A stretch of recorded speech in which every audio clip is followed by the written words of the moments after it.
जय श्री गणेश हर हर Mahadev Mahadev Shankar YouTube channel में आपका स्वागत है। दोस्तों आज मैं लेकर आया हूँ एक नई वीडियो, एक नई जानकारी की शरीर में प्रेत होने के कौन कौन से लक्षण होते हैं। तो दोस्तों वीडियो को पूरा देखना ताकि आपको पूरी जानकारी प्राप्त हो। आज मैं आपको बताने जा रहा हूँ कि शरीर में प्रेत होने के कौन कौन से लक्षण होते हैं। एक छोटा सा प्रेत होता है, वो आपके शरीर में घुस जाता है और आपके शरीर के अलग अलग भाग पर वो बैठता है और उन्हीं भागों पर आपको दर्द रहता है, उन्हीं भागों पर आपको भारीपन महसूस होता है और इतना दर्द होता है कि डॉक्टरों की पकड़ में नहीं आता और ऐसा लगता है कि जैसे जान निकलने वाली है। पर जो प्रेत होता है उस जगह पर बैठकर आपके शरीर को मलिन कर देता है। मलिन का मतलब गंदा कर देता है। आपके शरीर को खाता रहता है और एक ऐसा समय आता है कि आपके शरीर को खोखला कर देता है, क्योंकि जो प्रेत है वो आपके शरीर में पूरा रमा हुआ होता है। आपके शरीर को उसने घेर रखा होता है और आपके शरीर में अलग अलग बीमारियां बनाने के काम करता है। वो एक समय ऐसा आता है कि वो 20 साल बाद 30 साल बाद आपके खून में रम जाता है और अलग अलग बीमारियां बनाने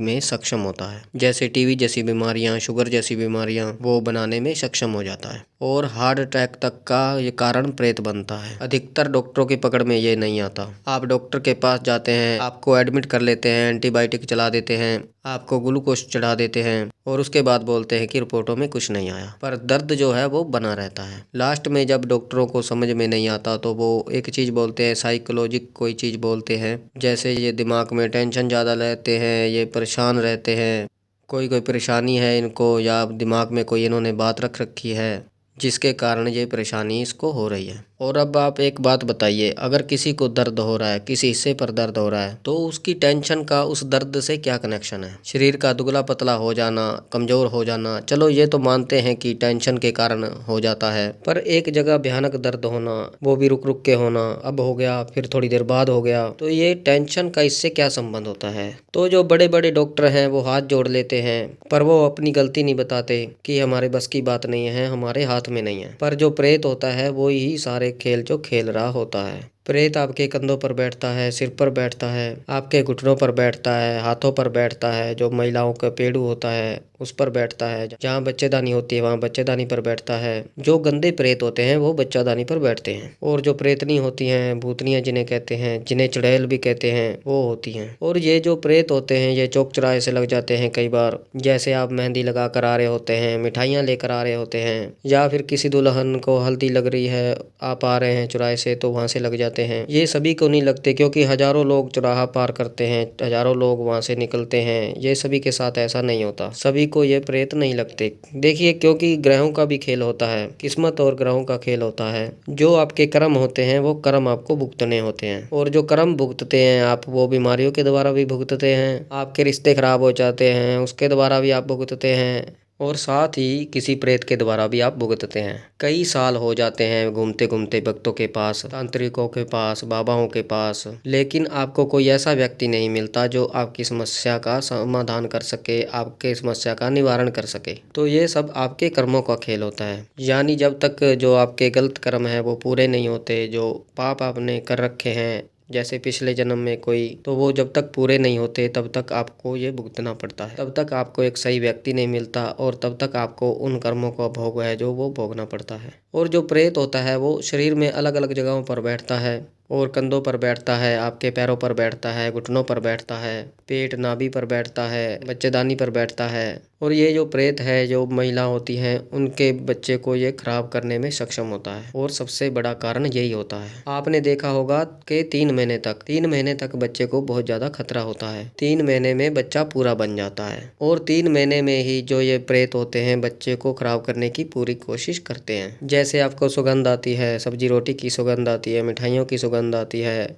इसी प्रकार जो ये प्रेत होते हैं, मसान होते हैं, जब बच्चा गर्भ में आता है तो इनको भी उनकी सुगंध आती है, जिसके कारण ये उनको खाने के लिए दौड़ते हैं और उसको खराब कर देते हैं। इसलिए जो भगत है, वो जो तांत्रिक हैं, वो एक गंडा बनाते हैं कमर में बांधने के लिए माता बहनों के, 3 महीने का, 6 महीने का, या जब तक बच्चा नहीं हो जाता तब तक का वो बना के देते हैं। और जब डिलीवरी होने वाली होती है तो उससे पहले उस गंडे को निकाल दिया जाता है, ताकि बच्चा जो है इस दुनिया में सही सलामत आ सके। तो प्रेत जो है वो बहुत ही छोटा होता है, पर आपके पूरे शरीर पर वो जो है वो कब्जा कर लेता है और आपके पूरे शरीर को एक बीमारी का घर बना देता है। तो कैसे आप पहचान सकते हैं कि प्रेत है? सबसे पहली बात ये है कि आप डॉक्टरों पर कितना भी इलाज कराते रहोगे पर डॉक्टरों को आपकी बीमारी समझ में नहीं आएगी। उनको कुछ भी पता नहीं चलेगा कि आपको क्या दिक्कत है। आप अल्ट्रासाउंड करा रहे हो, इतने सारे टेस्ट करा रहे हो, कुछ नहीं आएगा। मात्र और मात्र डॉक्टर बोलेंगे कि इन्फेक्शन आ रहा है, इन्फेक्शन है, टेंशन है, बस यही बोलेंगे। पर जो दर्द है उसका पता नहीं चलेगा और वो दर्द की दवाई दे देंगे और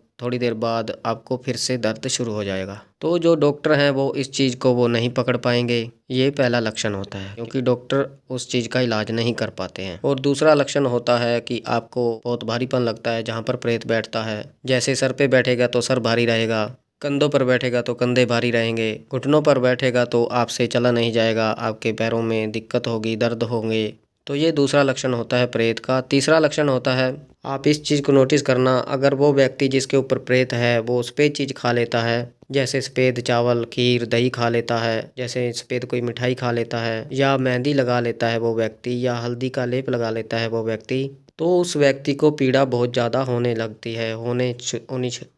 तो उस व्यक्ति को पीड़ा बहुत ज़्यादा होने लगती है, बहुत ज़्यादा परेशानी उसको होनी शुरू हो जाती है। ये तीसरा लक्षण होता है। और चौथा लक्षण ये होता है कि जब भी वो व्यक्ति किसी अच्छे साधक के पास जाता है, किसी तांत्रिक के सामने जाता है, जिन्होंने तपस्या की है, जिन्होंने पूजा जप किया है, जिसने भक्ति की है, तो उस व्यक्ति के शरीर में जो है वो घबराहट होनी शुरू हो जाती है, जिसमें प्रेत होता है। एक अजीब सी अलग सी घबराहट होनी शुरू हो जाती है, बेचैनी होनी शुरू हो जाती है। क्योंकि जब भी कोई प्रेत भगत या साधक के पास, अच्छे साधक के पास जाता है तो उसको घबराहट होनी शुरू हो जाती है, उसको दिक्कत होनी शुरू हो जाती है कि कहीं यह मुझे शरीर में से निकाल ना दे, वो डरने लगता है। तो ये जो है वो चौथा लक्षण होता है। और पांचवा जो लक्षण होता है कि प्रेत जो है आपको सपने में डराता है, कई बार आपको सपने में डराता है और ऐसा आपको लगता है जैसे छाती पर कोई बैठा हो, आपका कोई गला घोटने की कोशिश कर रहा हो, इस प्रकार के लक्षण होते हैं। अगला जो लक्षण होता है कि आपका जो मन है वो अकेला रहने को करता है, किसी से आप बात करना पसंद नहीं करते हो। खास करके जो पूजा पाठ है, पूजा पाठ के बारे में बातें होती हैं, मंत्र जाप की बातें होती हैं, साधनाएं की बातें होती हैं, कोई पाठ होता है, सुंदर कांड का पाठ होता है, किसी मंत्र का जप होता है, तो उस व्यक्ति को पीड़ा होनी शुरू हो जाती है। क्योंकि जो प्रेत जो है वो सकारात्मक शक्तियों को बर्दाश्त नहीं कर पाता है, देवीय शक्तियों को बर्दाश्त नहीं कर पाता है, तो वो ऐसे समय में लड़ाइयाँ कराने की कोशिश करता है, पूजा पाठ को बंद कराने की कोशिश करता है। और अगर आप किसी धाम पर जाने की सोच रहे हैं, आप किसी ऐसे दरबार पर जा रहे हैं जैसे हनुमान जी के, बालाजी के दरबार पे जा रहे हैं, आप जैसे माता काली के दरबार पे जा रहे हैं, और आप ऐसे दरबार जा रहे हैं जहाँ पर जागृत धाम है, जहाँ पर इन प्रेतों को निकाला जाता है, या इनको, आप ऐसे धाम पर जाना चाहते हैं जो जागृत धाम है, जहाँ पर इन प्रेतों को निकाला जाता है, तो ये उस व्यक्ति को पीड़ा देनी शुरू कर देते हैं ताकि आप उस धाम पर ना जा सकें। बहुत ज़बरदस्त पीड़ा देनी शुरू कर देता है, आपके घर में लड़ाई करवानी शुरू कर देता है, बीमार कर देता है उस व्यक्ति को। आप सोचोगे कि आप जा नहीं पाओगे, तो ये हर संभव प्रयास करता है आपको रोकने का, आपकी पूजा पाठ को भंग करने का प्रयास करता है, हर प्रकार से ये प्रयास करता है। तो ये लक्षण हैं, तो ये प्रेत के सारे लक्षण होते हैं। साथ ही उस व्यक्ति को नहाने का मन नहीं करता है, पूजा पाठ करने को मन नहीं करता है, उसको साफ सफाई ज़्यादा पसंद नहीं होती है, अपने बालों में उसको कंघी करना पसंद नहीं होता, उसको साबुन से नहाना पसंद नहीं होता। इस प्रकार का उसका व्यवहार जो है वो बन जाता है। और वो जो है वो कभी सफलता की बात नहीं करता, कभी अच्छी बातें नहीं करता, वो आगे बढ़ने वाली बातें नहीं करता, वो अपने आप में ही गुमसुम रहता है। तो ये सभी लक्षण जो हैं प्रेत बाधा से जो जूझ रहे होते हैं, तो ये उसके लक्षण होते हैं। और प्रेत जो है वो अलग अलग प्रकार के होते हैं। और अगर किसी के शरीर में 6 महीने हो गए, प्रेत को 1 साल हो गया, उसको निकाला जा सकता है। अगर 20 साल हो गए, 30 साल हो गए, तो उसको निकालने में बड़ी मेहनत लगती है और बड़ी परेशानी होती है, हर कोई उसको नहीं निकाल सकता। और दूसरी बात ये, अगर तंत्र किया गया है तो उसको भी जल्दी से नहीं निकाला जा सकता। पर मैं आपको बता दूं, बड़े से बड़ा प्रेत अगर आप अपने मन पर काबू कर लें और आप प्रभु के चरणों में ध्यान लगाएं, पूजा पाठ में ध्यान लगाएं, और आप सुबह शाम बजरंग बाण का पाठ करें, हनुमान चालीसा करें, तो आपको कोई भी प्रेत आपको छू नहीं सकता, आपके ऊपर काबू नहीं कर सकता। आपको आपके मन के ऊपर काबू करना होगा। देखिए, इच्छा शक्ति जो है वो आपकी मजबूत होनी चाहिए। कोई भी प्रेत आप पर काबू नहीं कर सकता, आपको नुकसान नहीं पहुंचा सकता, आपको किसी प्रकार की कोई दिक्कत नहीं दे सकता। हाँ, थोड़ी बहुत दिक्कत होती हैं, पर आप अगर पूजा पाठ करेंगे, ध्यान लगाएंगे, प्रभु के चरणों में उनका सिमरन करेंगे, मंत्र जाप करेंगे, साधनाएं करेंगे तो कोई भी प्रेत आपको छू नहीं सकता, आपके पास नहीं आ सकता और आपके शरीर पर काबू नहीं कर सकता। तो ये थे लक्षण जो मैंने आपको बताए हैं कि कैसे प्रेत होने के संकेत मिलते हैं, कैसे लक्षण होते हैं आपके शरीर में अगर है तो आप भी पूजा पाठ में ध्यान लगाइए, प्रभु के चरणों में ध्यान लगाइए, ताकि कोई भी प्रेत बाधा या कोई भी शक्ति आपको गलत जो शक्ति है वो आपको छू ना सके, आपके शरीर पर काबू ना कर सके। मुझे विश्वास है कि यह जानकारी आपको पसंद आई होगी और आप अगर चैनल पर नए हैं तो चैनल को सब्सक्राइब करें और बेल आइकन को दबाएं, ताकि जो हम नई जानकारी डालें, नई वीडियो डालें वो सबसे पहले आपको प्राप्त हो। लाइक करें, कमेंट करें, कमेंट में हर हर महादेव अवश्य लिखें और ज़्यादा से ज़्यादा इस वीडियो को शेयर करें, ताकि और लोगों तक पहुँचे जो प्रेत से पीड़ित हैं या भूत प्रेत से तंग हैं। किसी को भूत प्रेत की समस्या है या उनके घर में कोई नकारात्मक शक्ति है तो ये लक्षण उनको पता चल सकें। और मैं महादेव और माता पार्वती से ये प्रार्थना करता हूँ कि सदैव आप पर कृपा बनाए रखें, आप खुश रहें, आपका परिवार खुश रहे, आपके सारे कार्य सिद्ध हों, आप स्वस्थ रहें, आपके ऊपर कोई भी परेशानी है वो महादेव और माता पार्वती दूर करें, आप खुश रहें, आपका परिवार खुश रहे। तो हम मिलते हैं एक नई जानकारी के साथ, तब तक के लिए हर हर महादेव, हर हर महादेव, हर हर महादेव।